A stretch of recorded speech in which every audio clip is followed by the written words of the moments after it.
Attention SMP artists, are you looking to take your business to the next level? It's time to fully systemize your studio for growth with the ultimate sales and marketing platform for SMP artists, HighLead. With HighLead, you get everything that you need to save time and effortlessly generate more consultations and bookings on autopilot. And guess what? HighLead is not just a system, but also one of the largest Google ad agencies in the world for SMP professionals. Imagine having a marketing strategy that's tailor-made for the SMP industry, driving high-quality leads right to your studio.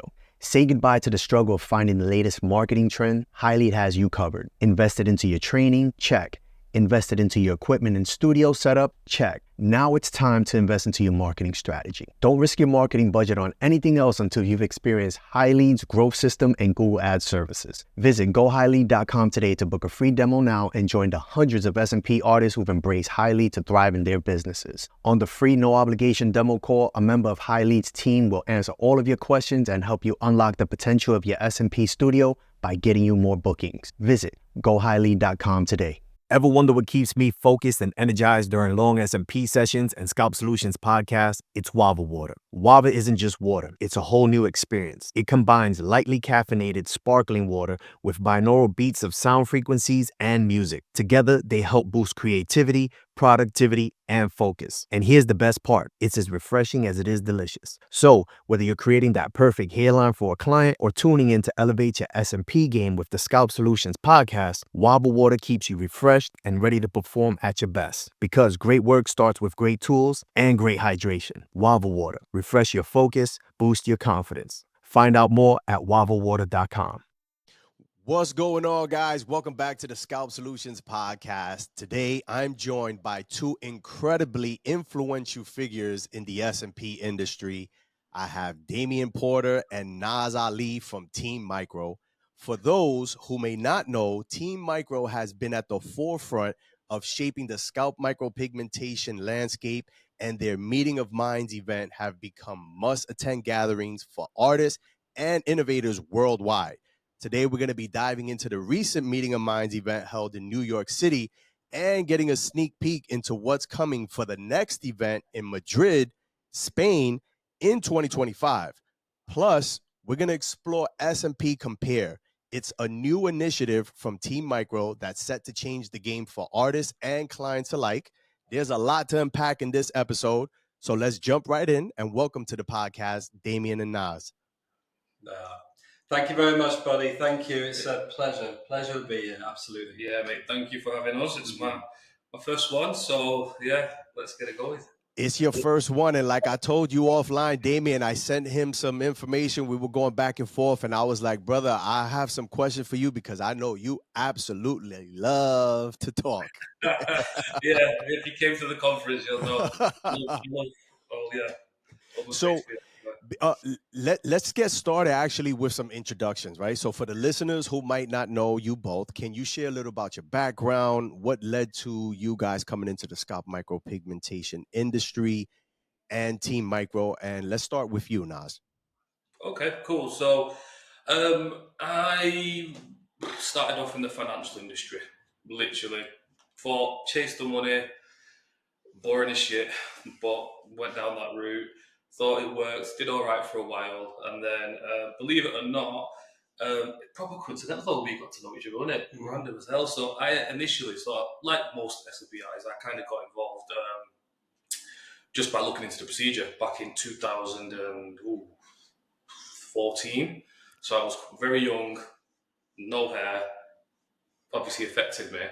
And then a lot of people would expect this now, but I actually went the way where I went to someone who was training to get it done, botched, fully messed my head up completely. I want to point out, we didn't know each other at this point. We didn't know each other at this point. Yeah. Okay, I was gonna say, at what point did you seek Damien's guidance? Way before this. So this is what got us into it. Yeah. So I got absolutely botched. There's pictures of blood coming out of my head and everything. Like it wasn't great at all. Yeah. Jesus. So.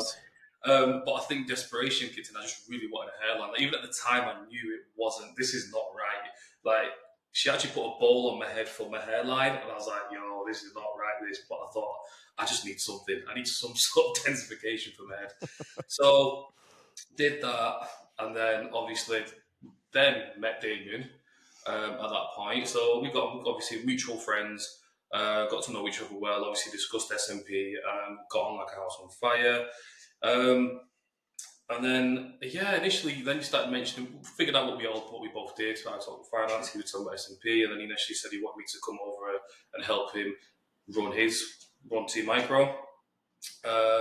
Initially, I kind of, friends and working is never kind of the thing to go down, but I genuinely have a passion for this industry. I've never been one to follow passion initially, but in this situation, I was like, right, okay, yeah, I do like SMP. I love it. Like, maybe not as an artist, but we go into it. And then, so I agreed to come to Micro.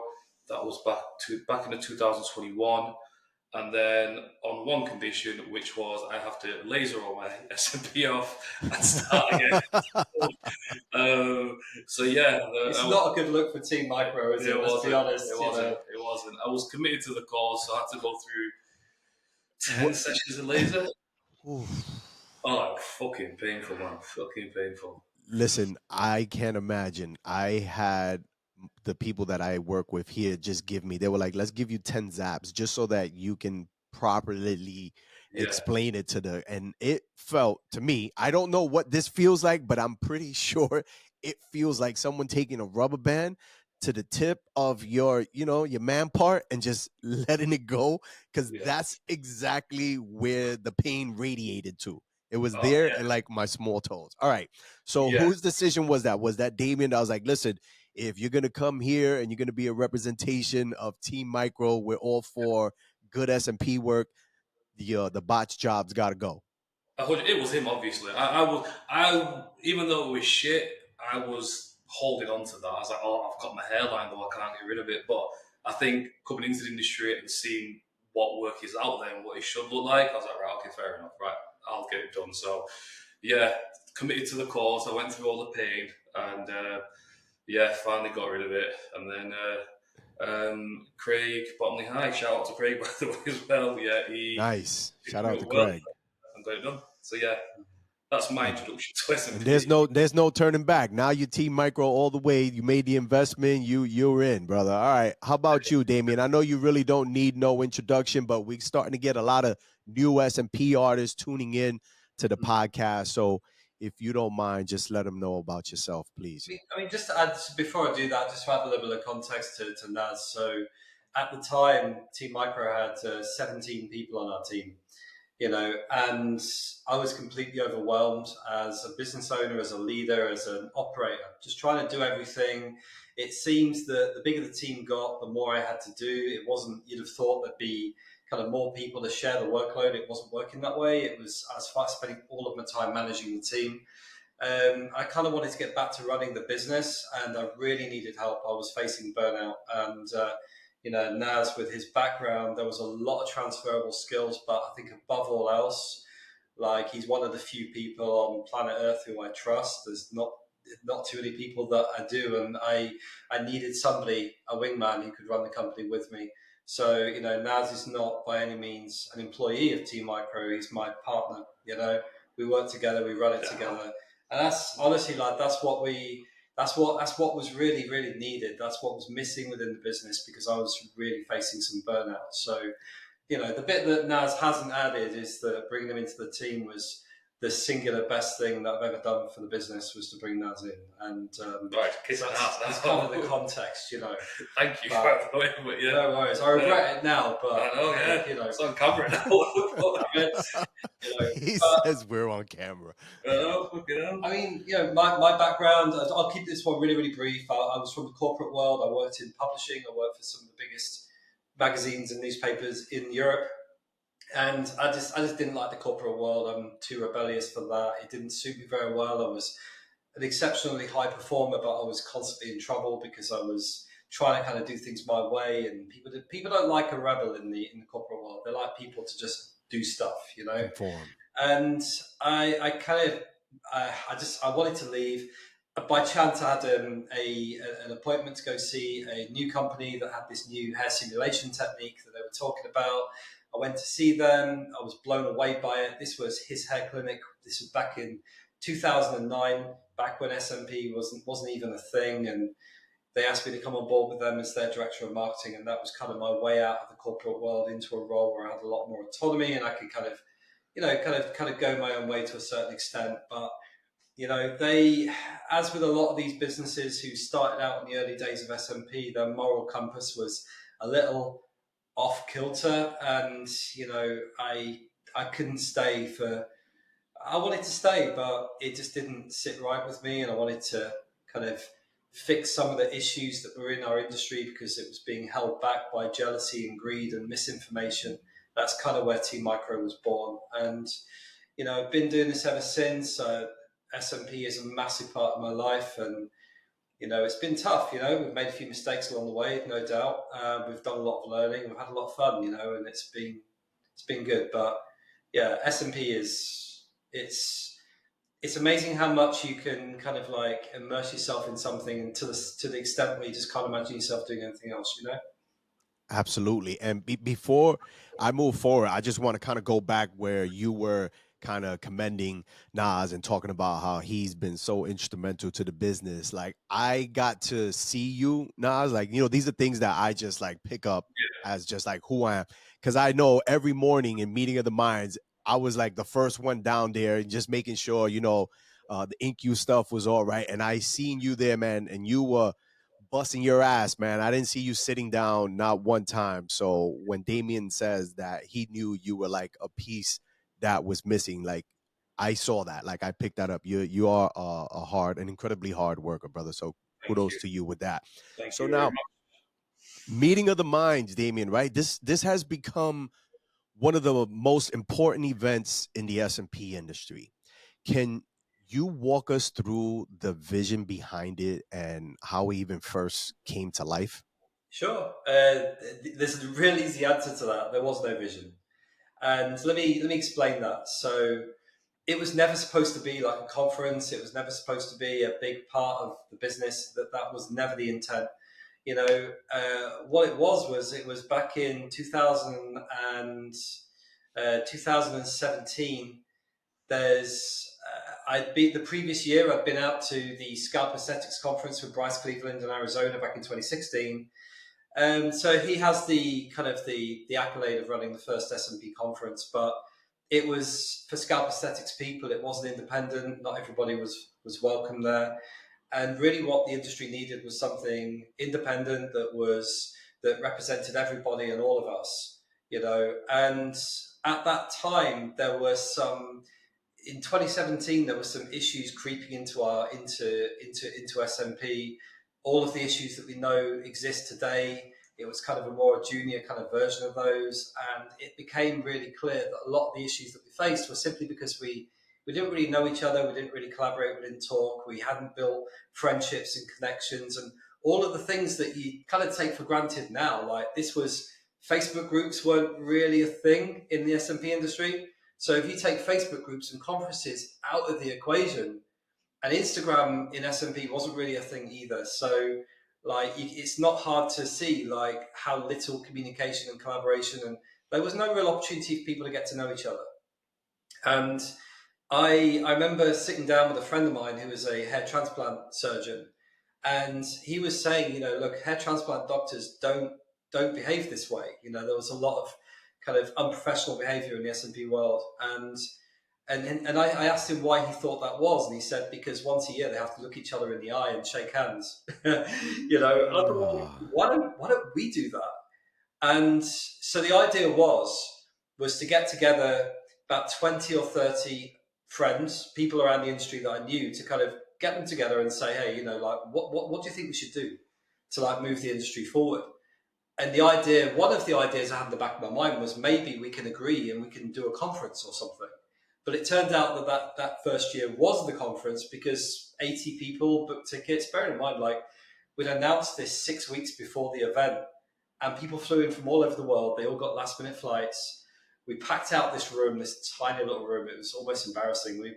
It's funny actually. We had our work Christmas party the 13th of December, and we actually stayed in that same hotel again.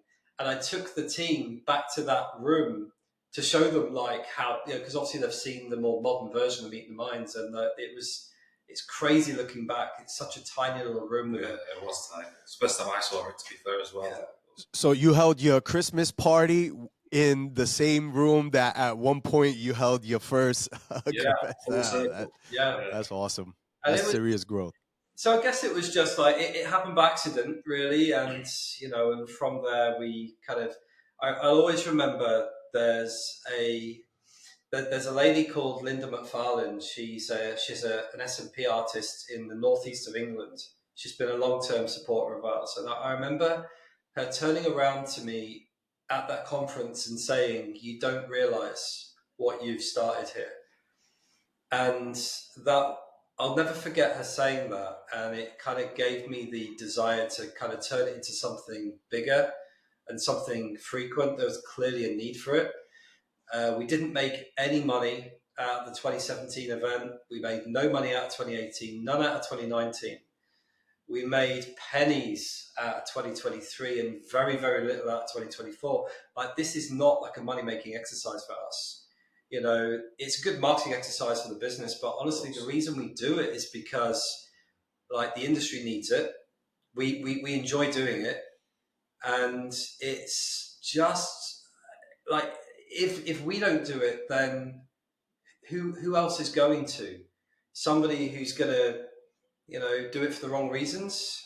Someone who's going to do it purely for profit. Someone who's going to do it to run some half-baked awards ceremony or just to promote their own stuff. I don't know. Like, there's been a couple of other good events out there. Don't get me wrong. I'm not saying and some of the events have been really good, but I kind of want to make sure if there is going to be a leading event in our industry that's done with integrity and for the right reasons. And that's kind of what's kept us kind of continually doing it every year, because we know that as much as people like to criticize, and there'll always be someone who has something to say. You can't please everybody. Right. I know I can sleep at night because me and Naz put on an event that, honestly, hand on heart, we do the best we can to make it, the best it can be, and for all the right reasons. And I think it's a really important part of our lives now, really. Yeah, 100%. It is. Now, the last meeting of the mind took place in New York City, and that was this past September of 2024. Naz, what was some of the highlights that stood out from this event for you, aside from you taking the stage and doing what you do best, public speaking? Yeah. Oh, obviously. Apart from that, my daughter got on stage and showed me up right after. Yes. Yeah, that put me to shame a bit. Honestly speaking, so like I said, I like to stay behind the scenes. I thought I used to like to stay behind the scenes. I just get shit behind the scenes to make sure things get done. 2023 conference, I absolutely loved. It's the first conference I've been to that we obviously held. Damien was going on about them, but because of COVID, unfortunately, I didn't get to experience one. And I got the bug. I honestly loved it, and I've been an advocate for maintaining the conferences since. 2024, I think for me, it goes back to what the conference was about, meeting people. Like, genuinely, I've seen you obviously online and seen your podcast, but never got to meet you. Matt and Keith, we be doing business together with the Follicule product on our e-commerce store, but never got to meet him. So for me, it was genuinely just getting to meet people, actually getting to have that conversation and just introduce myself. Honestly, that is and will always be the biggest factor for me, getting to meet people and getting to meet. Yeah, for sure. It's always cool to see, put the actual face to the person behind the Instagram account or the Facebook thread, or maybe even the anonymous poster that you don't even know who he is, but you're meeting him now. So how about for you, Damien? Because you've been doing this for quite some time now. Are you still every year when you're hosting these events, are you still leaving with a different, like, is there a highlight, or is it becoming like, okay, well, this is just what we do? Like, was it just, all right, well, I'm in New York City, this was my main highlight, or is it still just as interesting and is like impactful for you? Yeah, hosting a conference on Times Square in New York City was a massive highlight of my career. Yeah, definitely. Like, it means so much to us. Like, it'll never just be a routine thing. And the day it becomes a routine thing, honestly, we'll stop running Meet the Minds. I think for one of the things that we have to our advantage is that most conferences, whatever industry you're in, most conferences generally take place at the same location every year. But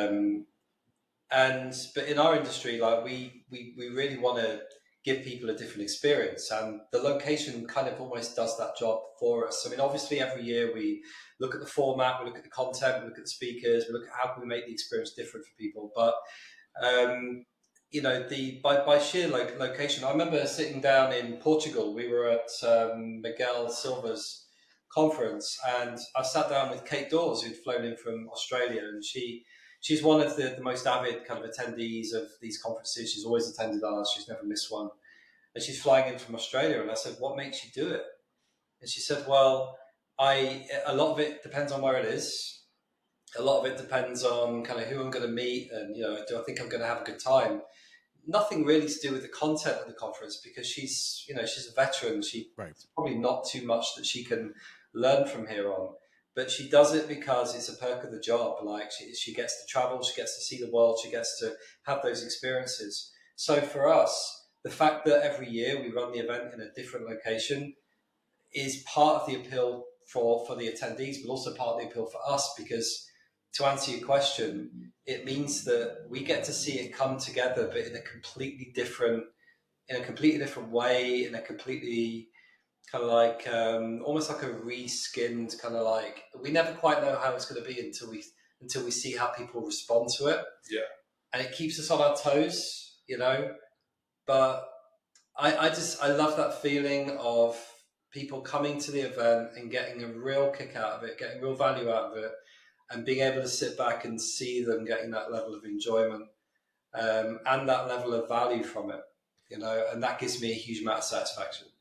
I know you said that you don't really know what the turnout's going to be, right? Kind of like the expectations until you're actually there in the moment living it. But let's look ahead to this year, right? 2025, Madrid.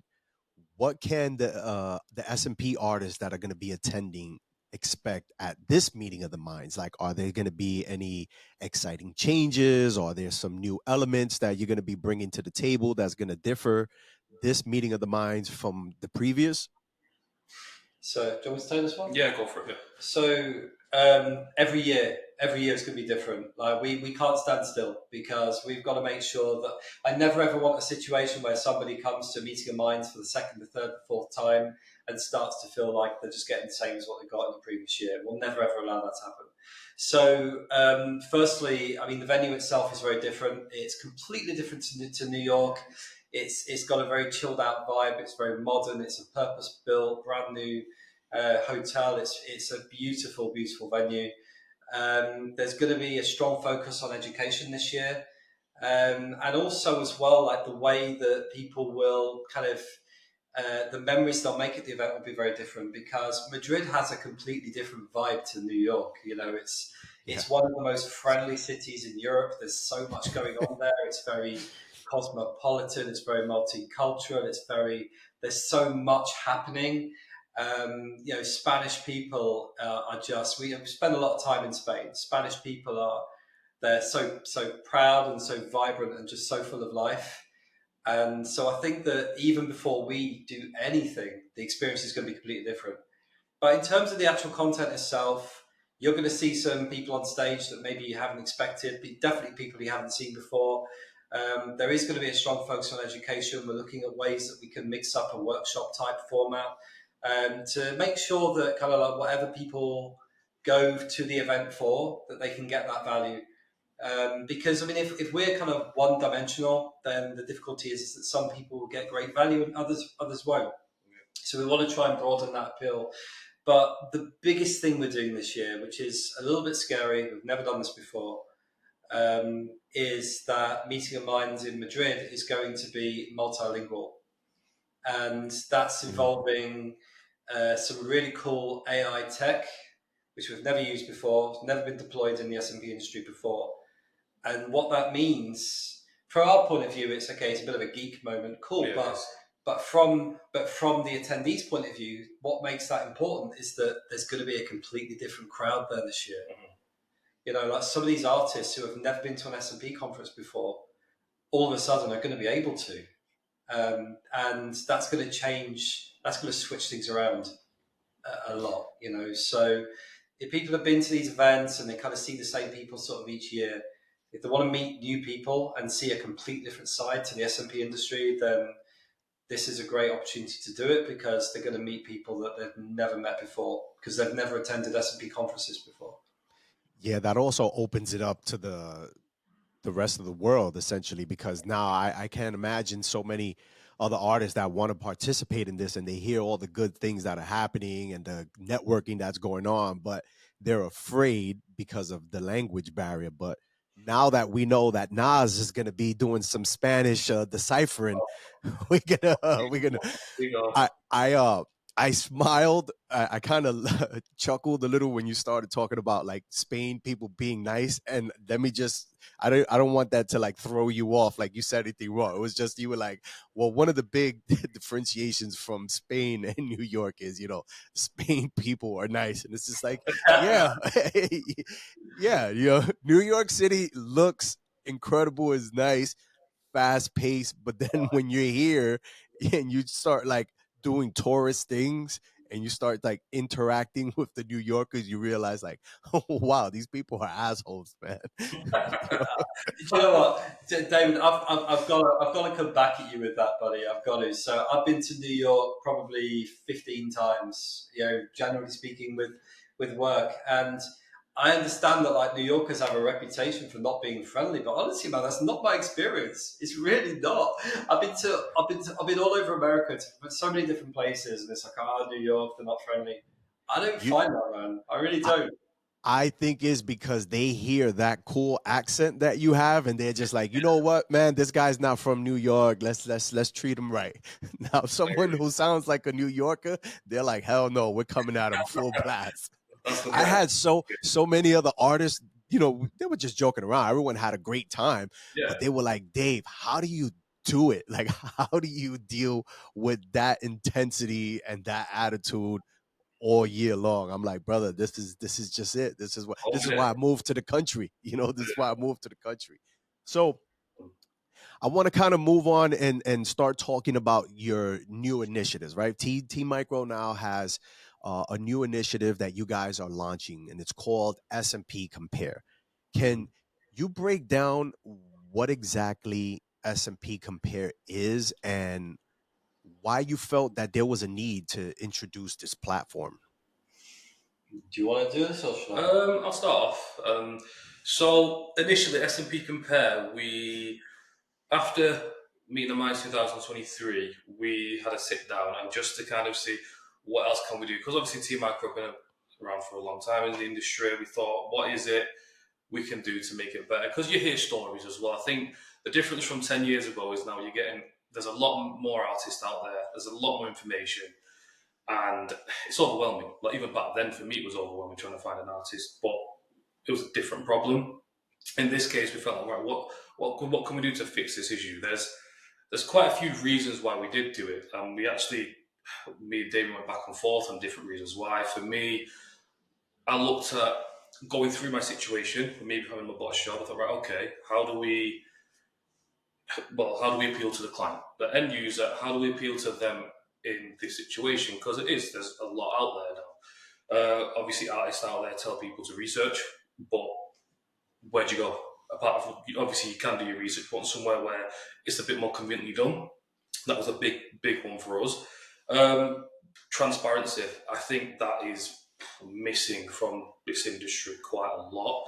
And I think we wanted to kind of get that out there, both for the artist and for the end user, because I think that's how hopefully we can reduce the chance of people getting botched jobs, because I think that's where it's all missing. I think there was a conversation at this year's conference with Dave Hoffer, Paul, and a few of us were sat on the stage. On the panel. Yeah, exactly. How do we change the industry? And I was biting at my tongue to get up and speak, but obviously, as you know, I always talk too much. So I was like, right, okay. So I waited and I thought, let's just listen, because our approach is right. Okay, let's flip the script and let's just be as transparent. Let the artists be as transparent as we possibly can. Build a platform where there's not many there's not any involvement from any of us. So even from us with Team Micro, we don't want to be involved in a sense where we're not industry police. We're not industry police. We don't want to be that.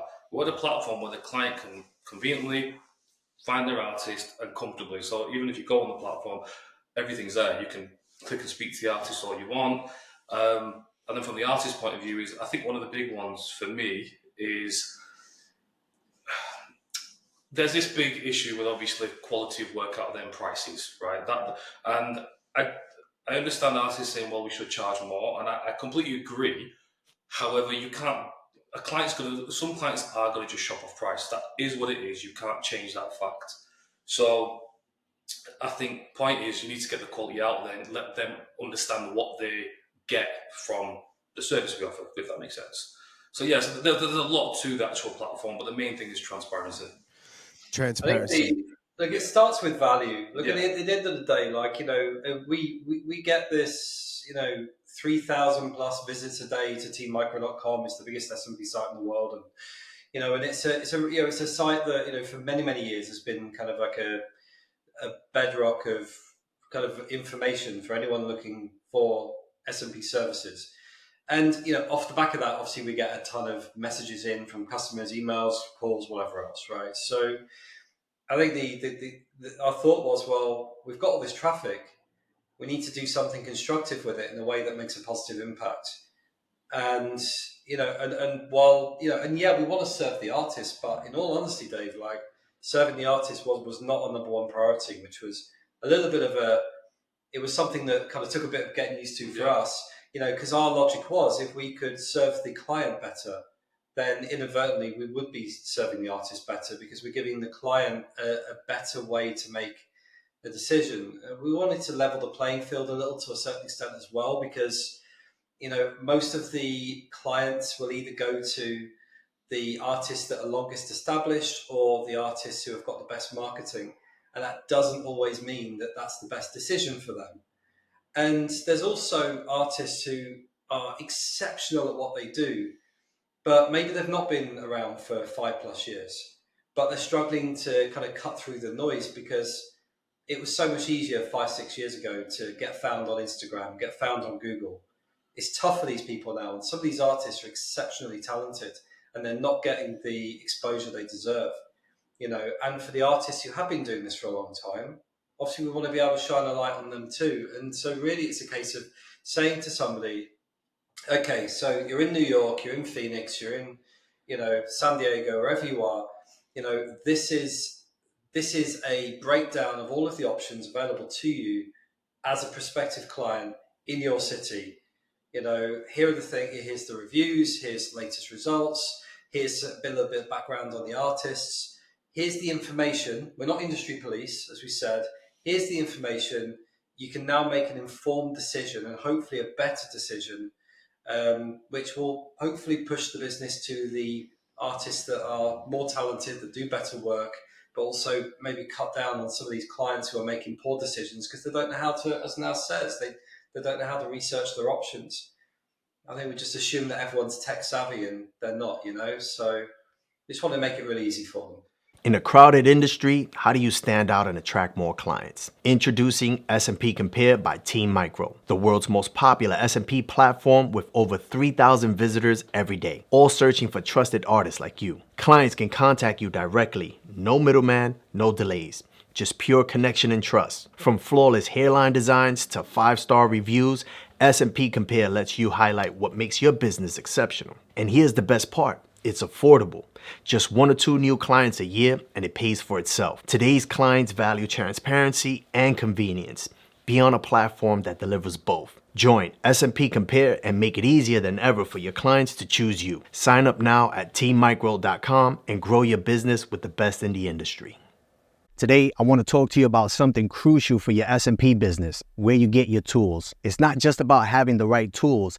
It's about getting them from a source you can trust. And that's why I recommend Palms Fashion. Palms Fashion has been serving professionals since 1991, right here in the heart of New York City. As a family-run business, they've built a reputation for providing new and authentic products to licensed professionals around the world. And now they're taking it a step further by offering scalp micropigmentation supplies so you can get everything you need in one place. They're an official distributor of the biggest names in the industry: Andis, Wall, Babyliss, Stylecraft, Ink You Care, and more. These are the brands we trust to deliver flawless results, and Palms Fashions ensures you're getting genuine products with full warranties, plus SMP supplies you need to keep your business running smoothly. Your tools and supplies are an investment in your craft and your success as an SMP artist. So don't just buy from anywhere. Trust the experts at Palms Fashion. Whether you're in New York City or shopping online at palmsfashioninc.com, they've got everything you need to take your business to the next level. Remember, trust the best, trust Palms Fashion. So, I mean, I think all three of us can agree that there are some challenges and there are some issues in the industry that's going on in the industry right now. And if I'm understanding this correctly, I know you guys are not trying to be the SMP police, but I'm thinking of this as the potential, client, the consumer perspective. If I'm gonna go to the SMP Compare site, right, and I'm gonna find, the artist that's gonna suit me the best, are you guys on your end? And again, this is understanding that you guys are not looking to be the SMP police, but the artists that are gonna be on that platform, do they undergo like some sort of like screening or anything before you? Yeah. Okay. Yeah, if the artist is no good, then we're not letting them anywhere near our platform. Okay. But I mean, we have to be a little bit kind of careful with that, because what we've found kind of in the past, because we've listed artists for years. SMP Compare is the new development, a new way of presenting those to the world, but we've always had artists listed on Team Micro, and one of the issues we've had in the past is that an artist might be 8 out of 10. They might be good enough for most requirements, but everyone's always fixing each other's work, right? So, everyone's got something bad to say about everybody else. And so, we kind of have to make that judgment call without kind of, if a lot of people come to us and say, hey, this artist is doing bad work and so on, then of course we'll take action. But we kind of have to trust our own judgment, because there's a lot of competitive interests out there. There's a lot of kind of like anti-competitive kind of behaviors and so on. So of course we will take action when needed, and we're very aware that with the traffic we have, it does come with a responsibility. But no, we're not there to play industry police, but we're not there to allow bad artists to pillage our platform and do bad work either. It's a balance, as with most things. Naz, from an artist's perspective, right? Yeah. Why is SMP Compare such an important tool, right? How is that going to benefit me, and how does it help elevate the industry as a whole? So again, first of all, the fact that the convenience is on the platform, it gets a lot of traction. Okay, a client looking for an SMP artist will obviously, they want choice. That's the first thing that they want. So there will be a lot of traction on there. So by being on there, you will, if they're early into their journey, which is obviously like any lead or any client you'd want, you kind of want them quite early on, because they can get to see you a lot more and they'll speak to you. So that's one of the big pluses of being on the platform for an artist. I think one big one that I really am advocating for clients is, and again, get your opinions on this. So for me, the artists that seem to have a big issue with the industry in general, the ones that are paying a lot of money and a lot of time to get better, okay, but they still get compared to the artists that maybe don't do that. And I think that's where a lot of problems are. So having that, again, being transparent on the platform. So one thing that we are doing is certificates. We all have them on our wall as artists. Of course you do, but who's going to see them until they get into your clinic? No one really. So I think these are little things that people do to get better. We are advocating, and again, being transparent and putting them onto the platform. Getting clients to verify it by passing all the certificates through. We get a look at it, and we put them onto the platform. So then at least the end user can look at the artist and base their decision on, obviously, work rather than pricing, which, again, we've not discussed this, but we were back and forward on pricing for adding it onto the platform, because there's that issue where clients probably want pricing on there, but artists probably don't, because obviously you want to make your own deals. Obviously, business is business at the end of the day as well. So we did take it off, because in that situation, again, we're trying to promote something that's good in the industry, and putting price on there, we'll probably not do that. The last thing we wanted was a client to make a decision based on the price. Yeah. And, you know, a comparison site that doesn't have pricing was something that kind of took us a little while to wrap our heads around. Yeah. But the last thing we wanted was for customers to be able to go into the page for their city, order them in price order, and just pick the one at the top, with the lowest price. We really didn't want to encourage that. So that's why we kind of left that out. Yeah. You guys both speak of transparency, and in the industry, right? We're all calling for it, whether it's coming from the artist's perspective or it's coming from the potential client or actual client's perspective. We hear it a lot in the industry. With SMP Compare, you guys are promoting that transparency, but why do you think that is so critical right now for our industry? Let me tell you this. Okay, so look, I believe. Can you see us all right, by the way? I think the screen's freezing up a little bit. Are we good? Yeah, I can. Yes, sir. Okay, cool. So look, I believe our entire industry is at a massive turning point right now. I think we're at a crossroads. And I don't think people realize kind of what's ahead. So what we're seeing is certain trends that are happening around the world, at different stages in different countries. But we're seeing the SMP industry change, very, very dramatically. And, we have a choice as a collective right now. We know there's a lot of bad work out there, and what's happening is that because more and more artists are struggling to fill their diaries, even more artists than ever before are getting involved in training. And some of these artists really, they're too early to be doing that. And so there is going to be an acceleration in bad training. I know that's not a good news story, but that's the truth. So I think we've hit a point now where we have a crossroads, and down one path, we have an industry that has integrity, that focuses on quality and transparency and honesty, where we do our best to give the customer the experience that is going to change their life in a positive way, which is why we're here. Down the other path is kind of the Turkish hair transplant industry, where you might get a good one, but there's a damn good chance you're going to get a bad one. And I really don't want to see our industry go in a direction where we had a shot at going mainstream and we blew it because of greed and bad practice and poor standards. And my personal belief is that I don't think there's much that we can do as an industry to affect this that is going to be more effective than giving the customer the tools to make the right decision.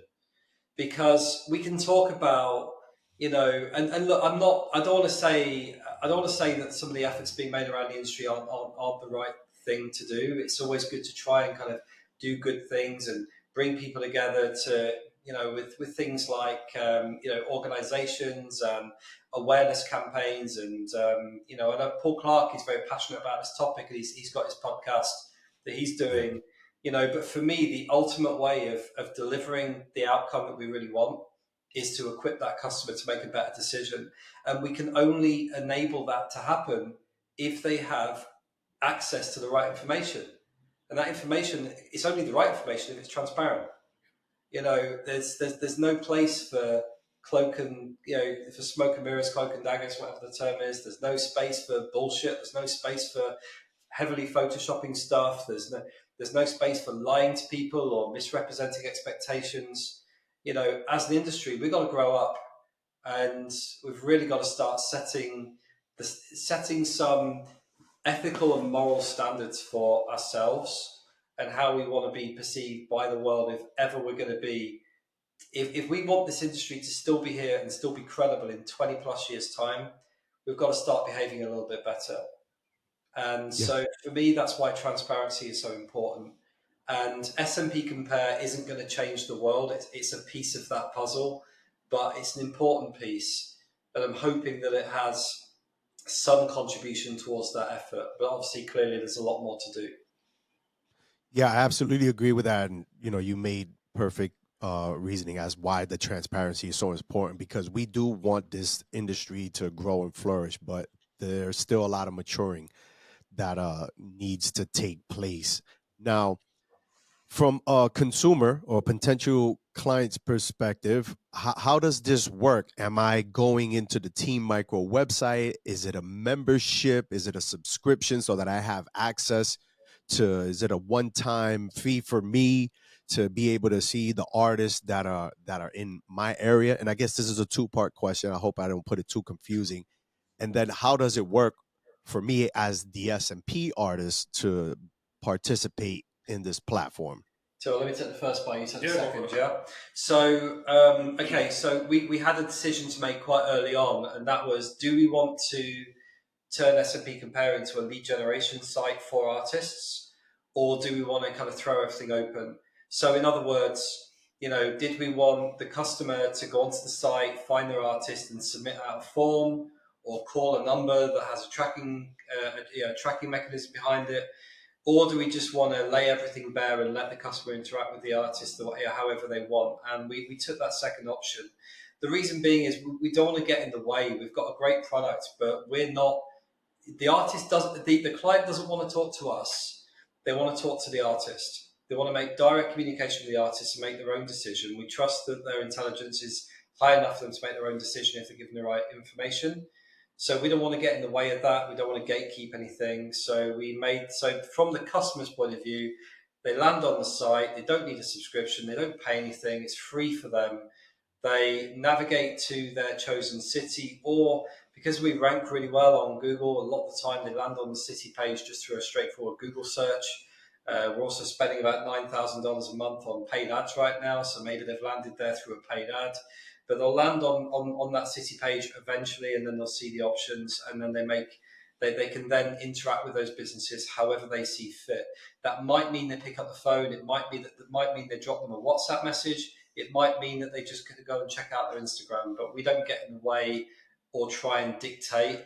We let the customer kind of make the decision as to how they want to interact with the artist. And as far as what it looks like from the artist's point of view, I'll leave that. I'll hand that to you.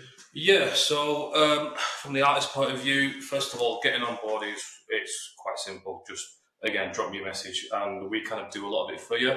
It is a subscription based platform. Make a small investment a month and you'll get...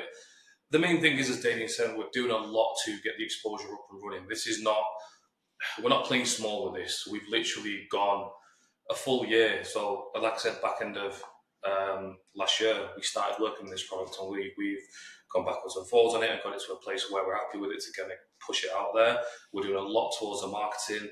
SEO is getting pushed. I think one great result in New York City, where we're at, I think we're fourth in New York City. On Google, and obviously we're pushing that. So the main thing there is getting the exposure to people that are actually looking for artists, and that's what you're getting out of it. And it's an easy setup. You either click a link on the actual website to get in touch with us and get your listing set up, or just drop. I'm everywhere. If you do deal with me on a day-to-day, I'm available. Drop me a message anywhere. I will get in touch with you whenever I can, and then we'll get the listing up and running. Nice and easy. And as far as just quickly, if I can, David, pricing, we didn't want to make it expensive. I mean, look, if you're a relatively new artist but you do good work and you want to be on the platform, we didn't want to make the price a factor that would stop you from doing that. It's $149 a month. Any artist who's serious about their business can afford that. And at that pricing, I mean, most artists, they need like one client a year. I mean, don't get me wrong, the feedback we're getting early on is much better than that. But they only need one client a year, so we wanted to make it. I don't want to use the term no-brainer because we all have to think about kind of what we're spending nowadays. But we wanted to make it easy for people. So yeah, it's good. And you know what, the feedback's been It's gone really well. Yeah, really good. A lot of close to 200 and something sign up. So a great start to obviously to what we're planning. So yeah, definitely in the right direction. Do really well. Can you run that back one more time, Naz? You said for in regards to the feedback, you threw out a number close to 200 and something. What Also, you guys? 250 artists already listed on the platform. You have 250 artists that are listed on the platform. Now, is this throughout the world, country? How's it work? Yeah, it's worldwide right now. So obviously there's a big onus on the English-speaking world. America obviously has most artists, so we've got quite a lot there. But Europe's picking up now, so it is worldwide. And to be honest with you, like I said, it's something we've been working on, but we've not actively pushed to get clients on board. We had a push quite early on, and we've had some amazing feedback. And yeah, people have seen it, have come on board, so it's doing really well. Yeah, we've got artists who are signing clients. You know, they're getting inquiries, they're booking them in for consults, and they're booking procedures, which is, I mean, it's great feedback. But I mean, it's really just kind of very early days, Dave. You know, because the product has a mission beyond just being a revenue stream for our business. You know, the fact that we're spending $9,000 a month on ads, you know, we are committed to its long-term success. We were building it for 9 months before anyone out there in the world even knew about it, you know, because it had to be right. And, you know, kind of long term, there's a lot, well, I say long term, I mean, even short term, there's some new features we're adding. So there's a quick quote function where somebody just with a couple of clicks or a couple of taps on their phone can request a quotation from every artist in that city. And again, we're not gatekeeping, we're not showing any favoritism or preference to anybody. Everyone gets that inquiry, and then, you know, it's obviously down to them to contact the client. We're kind of bringing in a map feature that will enable people to find an artist that, you know, based on a map, which makes it a bit easier for them. So there's things happening kind of all the time. We actually want to turn it into kind of almost like an index of the entire SMP industry. So one of the developments coming is we want to put artist profiles on there, so every artist gets like their own individual, almost like an IMDb profile, you know, where it has their career history and you know, kind of just a bit about them beyond just the typical kind of bio that you might read, so you can really kind of get to know the artist, but also something where the artist can share their accolades and something they can kind of hold up and be really proud of. You know, so we wanted to turn it into kind of the who's who, kind of little black book of SMP, you know? So for those that don't know, Team Micro, I mean, you guys got your hands pretty much in everything. We got the SMP Compare. You guys got the Meeting of the Minds. You guys run one of the biggest online distributions sites for SMP, but you guys are essentially a marketing company. And I say that to ask, as veterans in the industry, what advice would you give to newer SMP artists who are trying to break through and establish themselves? What steps would they take? What steps should they take? I think the first thing is they need to understand kind of what the market looks like today, because many of these people are training with artists who entered the market at a very different time when the climate was different, you know. And I remember, so we did our second ever conference was in Manchester, UK. It was in 2018, and I'll always remember. There's an artist who you probably know, Ollie Hughes. He was on stage, and I remember him saying, you know, it's okay for us veterans who got in at the beginning. It's a lot harder for people getting in now, and that was 2018, right? So, you know, it's so much harder now, and people, it's funny actually. Like literally before we jumped on this podcast, I was had my phone as a Facebook post from a well-known artist, Tobias Romero, who's talking about you know, kind of people being sold a dream, you know, with by trainers with fake ass Rolexes, in his words, you know. And I think there's a lot of that, and I can understand. Like, I'm not against, like, I don't care what people do to sell training as long as it's honest. I don't care if they have Lamborghinis and fake Rolexes. That's down to them, as long as what they're offering the trainee is honest advice and information, so they know what they're getting into. My personal advice, if somebody's coming into this market now, is they need to be prepared to not just be an SMP artist, but also to be a marketer. whether they hire a marketing agency like us or not, they need to understand how it works, how it all goes on. Otherwise, they're going to get taken advantage of.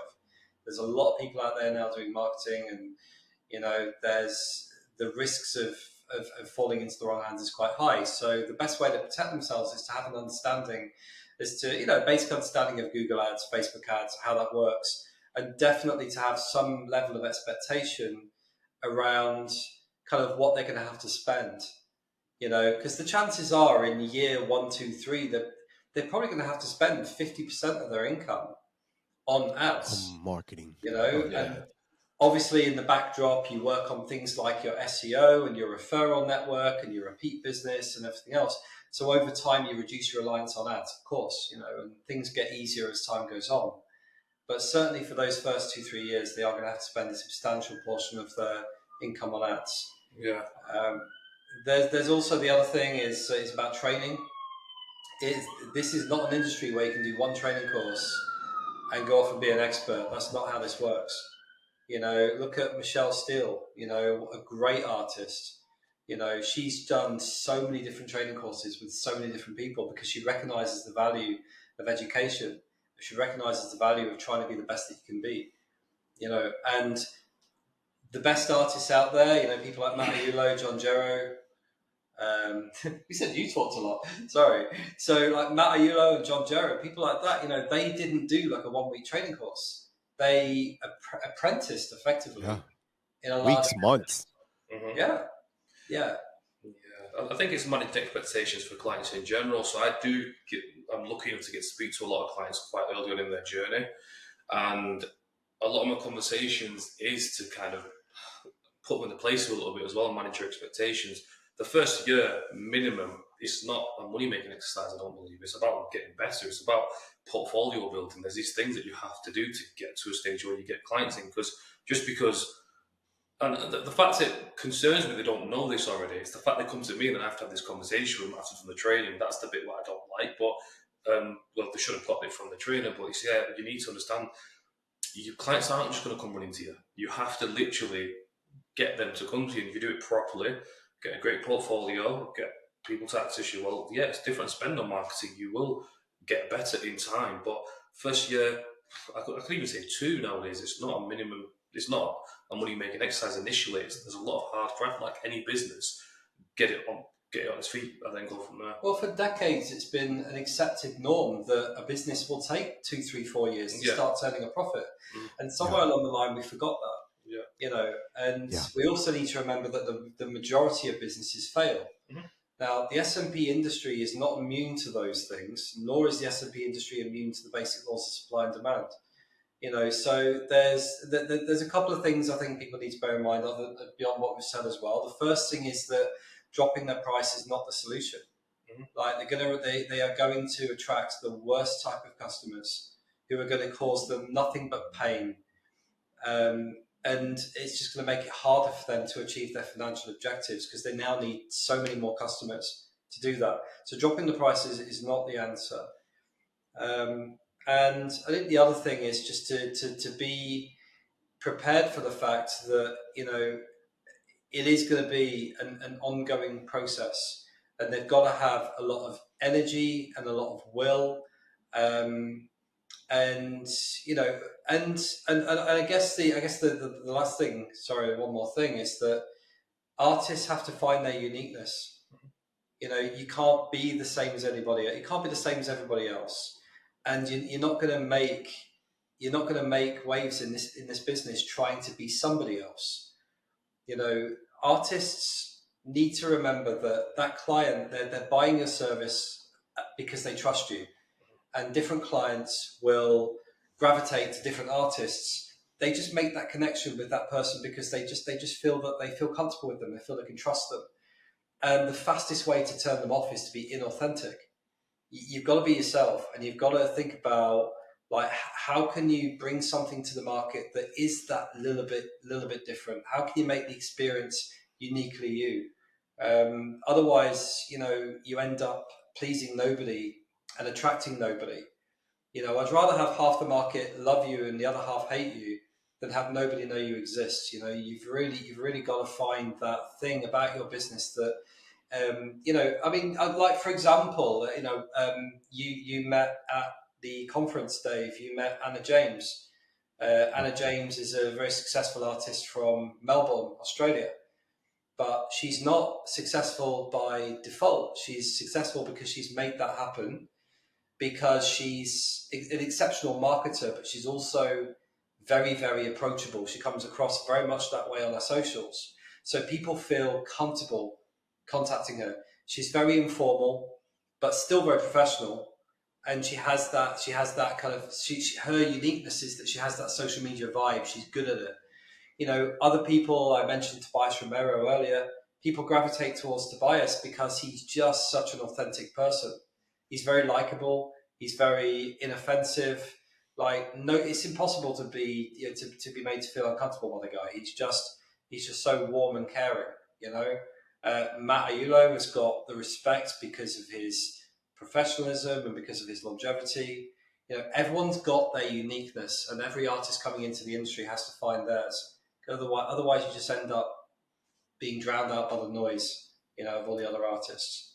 Absolutely. That's great advice. Thank you for that. Naz, let me ask you, right? Kind of, I guess, maybe like a scenario based question. If I'm a new SMP artist and I'm looking to establish myself and break through, I just kind of want to go back talking about the SMP Compare platform. Is that something that I could utilize and capitalize on, or is that something that I would wait to get a little further down into my career and build a more sustainable, solid portfolio? I think you probably need a better portfolio, because inevitably, look, if you actually go on the site, the two things that I believe make a big difference for anyone picking their artist, look, obviously, well, three, sorry, before and after is a big one. Obviously, you want a portfolio. Your reviews play a big part. Obviously, you want people to see that, and also you yourself and your experience. They're the three things that will help people come to you. Now, obviously, early days, if you're on a platform, and to be honest, you've had a conversation with a client about this, saying, well, can I jump on your platform? And this was bang on earlier. I go, okay, but let's be realistic. I'm the end user. I go onto the platform. You have one picture, no ratings. Do you know what I mean? Nothing. That's really not going to work for you. Really, you're not going to get what you want out of it. You have to bring something to the table. And obviously, that I had one client. I won't say any names, but they're on the platform, and it was a very healthy conversation. I said, how can I get more out of this? And I looked, because with our platform, we've got an AI kind of method where we anything you post onto your Instagram becomes a case study onto our platform for under your profile as well. So, and with this particular client, they didn't post it before and after for a month, and it's like, okay, so you're not posting. That's one thing we can improve on. And compared to the competitors that were on their page, reviews were like very low down compared to everyone else. I'm like, well, look, if I'm a client looking at this, this is what I would look for. This is where we need to improve on it. So it's giving the guidance to get what you want out of it as well. Because I think a lot of people don't have a clue how to get better. They just make assumptions and try that way. But in this case, you actually get real-time actual results. Saying, well, look, this is the comparison site. Look, so if you're on the comparison site, look at your audience. Look who's around you. Okay, what are these lot doing? Okay, they've got amazing reviews. Mine aren't as good. Well, that's what you need to do then, don't you? Get more reviews in. So early days, I would say, as in very early days, no. Get some sort of traction going first. That's enough to make you think I would come to me as well. If that makes sense. And then, yes, sir. Yeah, absolutely. Put yourself in the client's shoes. Keeping in line with a new artist that's trying to break through and establish themselves. Meeting of minds isn't just about technique, right? It's about community. And you've done, like you've expressed that from the very beginning. That was something that you really wanted to build, was community. How important would that be for a new artist, right? That's trying to break through and establish themselves in building a strong network, and what role does meeting of mind play in fostering those connections? Do you know the number one reason why people don't attend to meeting of minds is because they are concerned that they're going to show up and they're not going to know anybody and they're going to feel really, really uncomfortable. And for me, that kind of that highlight kind of answers your question. Like the number of times over the years that we've said to people, look, we promise you that once you've been there for 10, 15 minutes, you'll understand kind of why that is no need to be a concern. One of the best things about the conference is that and look, I've attended a ton of conferences in various different industries over the years. Meeting of Minds has a unique kind of vibe to it. It's like, it's a very friendly, it's very warm, it's a very kind of welcoming crowd. And, I think when you're starting out as an SMP artist, it's really scary, right? It doesn't matter how great the training is. Sooner or later, you're going to be hovered over a client's head with a needle in your hands, and you're on your own, right? And in addition to that, you've just taken out a lease on a new building. You're risking it all. Your wife or husband or whoever's at home is kind of rooting for you, but kind of nervous because you're spending all the family's money. And there's so much riding on it. New artists are under so much pressure, and to have that support network around you of people who's going to understand better what you're going through than other people that are in exactly the same situation. People that you can learn from and get better with technique and so on. But even before you learn anything, just having people around you who you can call acquaintances, colleagues, and later on call them friends, who you can turn to during those really difficult times and be able to relate to people that really get it, they understand. Like, that is worth its weight in gold. And like a lot of the friendships around the industry that you see, that you just know those friendships are there, because they've been around for years. A huge amount of those friendships started at Meeting of Minds. A lot of those collaborations, a lot of those things. It's like Will Quay and Christian Rain Thrall heading out to New Zealand to do a training out there. Yeah, they're all collaborating now. Yeah, and that's because they met at Meeting of Minds, and there's a lot of opportunities that kind of come from it. But the big thing for me is, like, it's a scary place running a business on your own. It's even scarier running an SMP business. And especially if you're a first-time entrepreneur, it can be quite intimidating.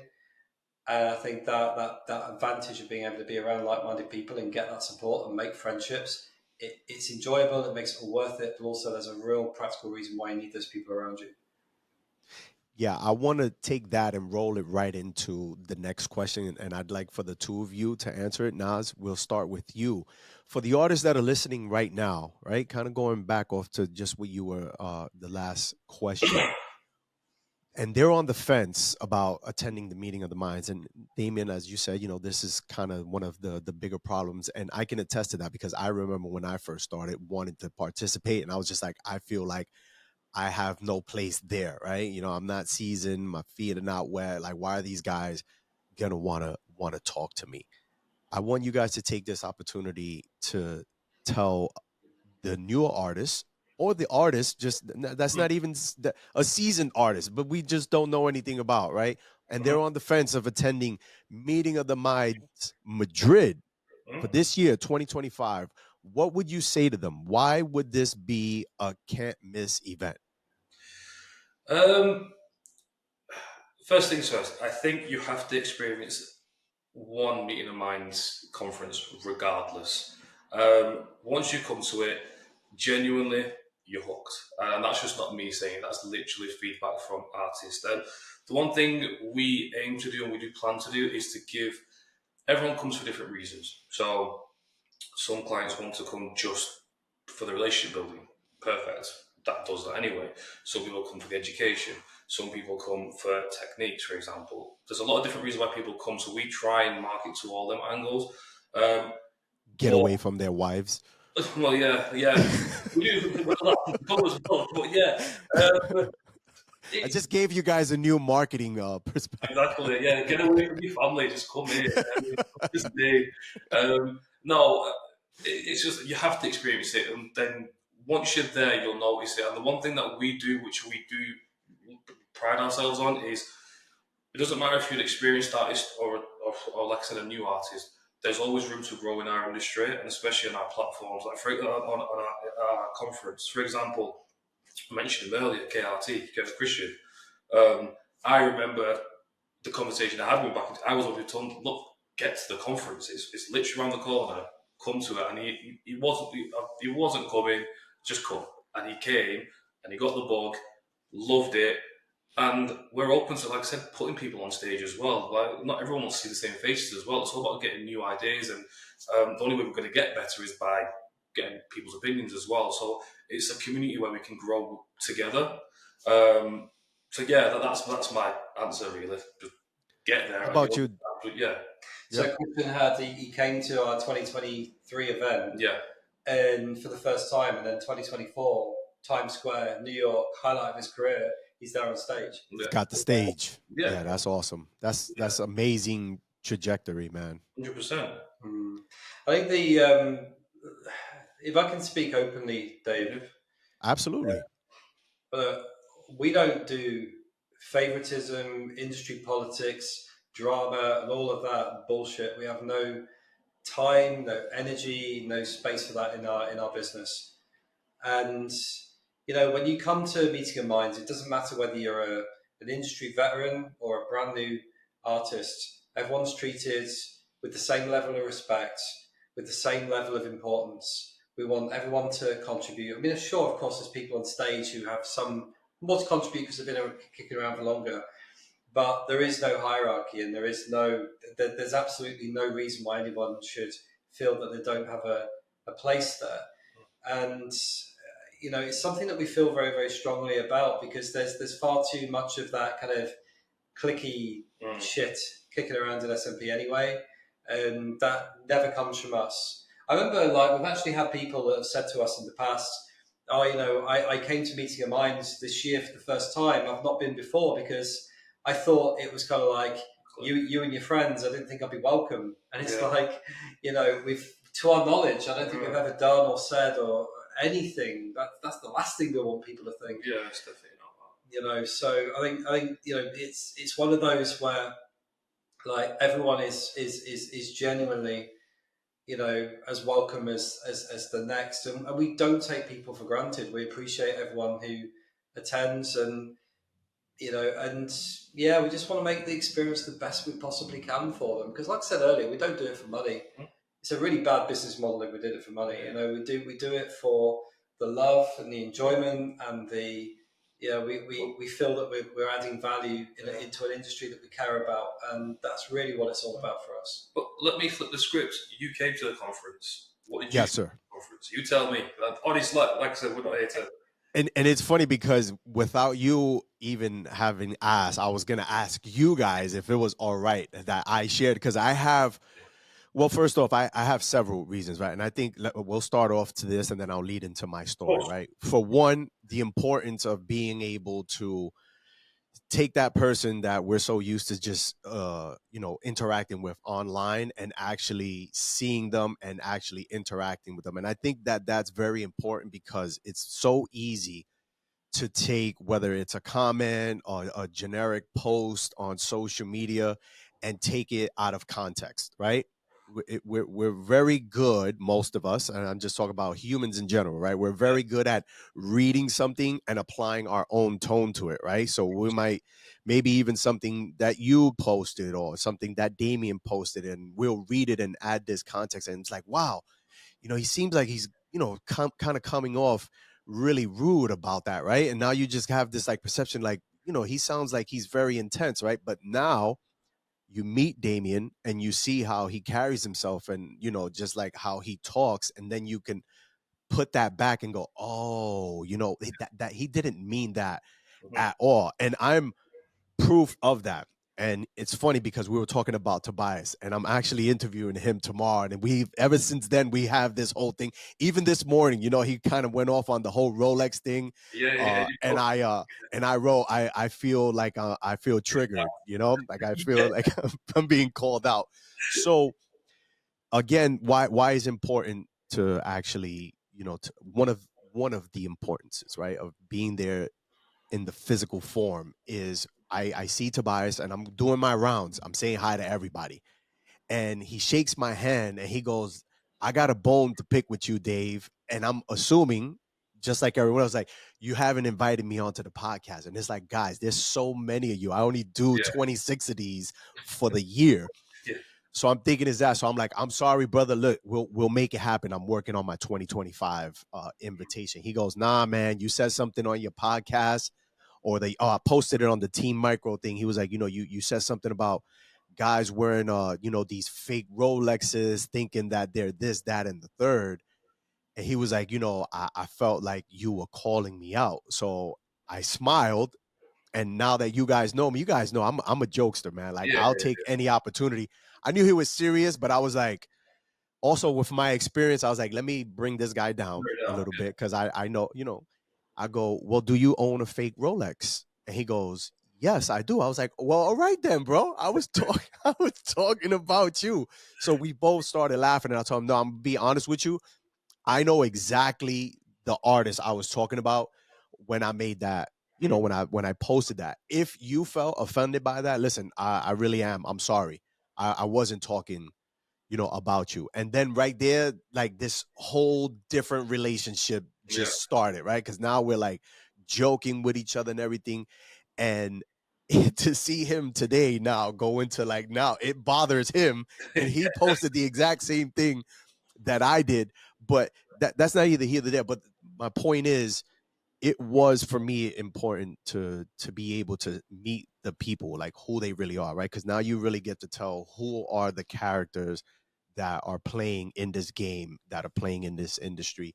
Not only that, is it, you do really get to genuinely see the key players and how they really take the industry seriously, right? Because it's very easy to come into this industry and look at it and then just go like, yeah, I'm an SMP artist. I just do, tattoos on head, right? And then you put us all in a room like this, and you see how we carry ourselves, and you leave there knowing like, well, no, I don't just do head tattoos. Like, this is a profession. Yes. This is a business. This is serious, and I should conduct myself as such. So you leave there inspired as well, right? And you get like this sense of fulfillment of like, you know what, I am doing something. I do have purpose. I'm not just an artist. I'm a professional. Like, this is a business. So that's two things as of why. But for me personally, I've been doing this podcast for almost 4 years. So like, I knew everyone, but to now see them and shake their hand and hug them and joke with them, like, for me, it was incredibly fulfilling, because it was like, guys, like, we're friends. We've never met before. And now here it is, we're not even talking about SMP. We were just having a blast. Some of us behaving like we were in college. And I'm okay with saying that now, because very rarely we get to, come out of that professional shell. And now here we are amongst our peers being able to do that, and nobody's judging you. And I thought that was awesome. Do you know what, as well, Dave? You don't even have to have a justification for attending the events. Sometimes enough justification is purely, do you know what? I'm in this business. This is one of the perks of the job. I get to travel. I get to have fun. I get to see the world. Absolutely. And for a lot of people, and I'll use Kate Dawes as an example earlier.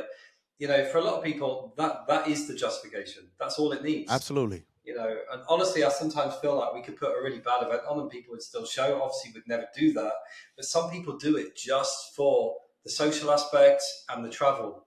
And they get to see these places. And that's why, like, choosing the locations was so important to us from the start, just people, they can experience a little bit of life that maybe they haven't experienced before. Well, people want to know one thing now that the meeting of the minds is going to be taking place in Spain. We want to know if the opening act involves anything with some dancing, and is Naz going to be leading?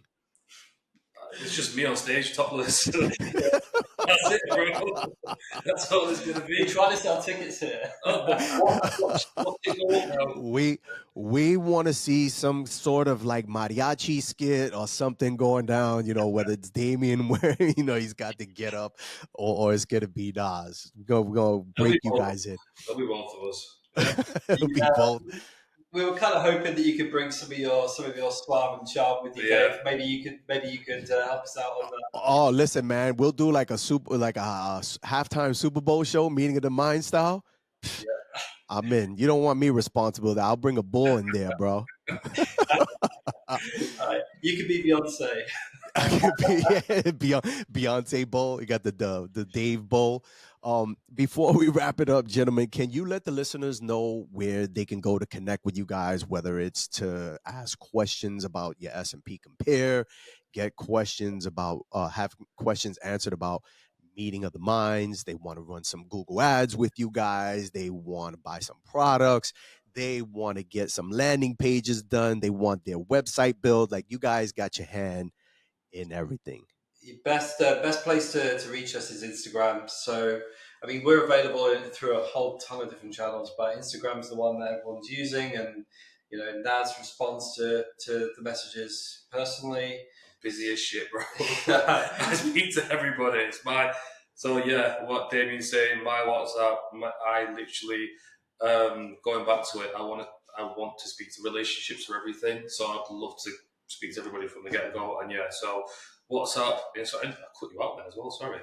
But WhatsApp, Instagram, any social media platform, just drop me a message. It'll be me, and we'll touch base. And then we have Team Micro as what's the Facebook name? Because I know you changed the name on it recently. The easiest way to do it, Dave, is if they go to teammicro.com/contact, you'll find links to the Instagram, the Facebook, the WhatsApp, everything's there.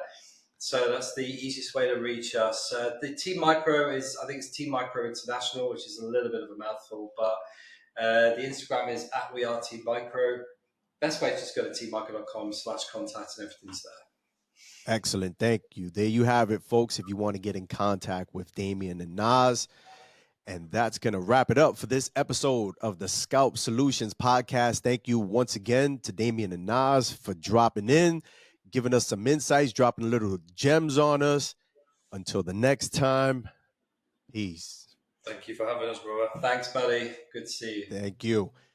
What's up, everyone? David Santiago here. Let's talk about taking your SMP business to the next level with Guild Payment Solutions. Cash is king, but what happens when your client doesn't have cash? That's where a reliable credit card processing solution comes in. With Guild Payment Solutions, you can securely accept cards, manage transactions, and get paid faster, whether you're running a studio or selling products online. It's more than just convenience, it's a business upgrade. Credit card processing builds trust, keeps your finances organized, and ensures that you never lose a paying client. Don't hold your business back. Visit guildpaymentsolutions.com today and see how they can transform the way you operate your SMP business.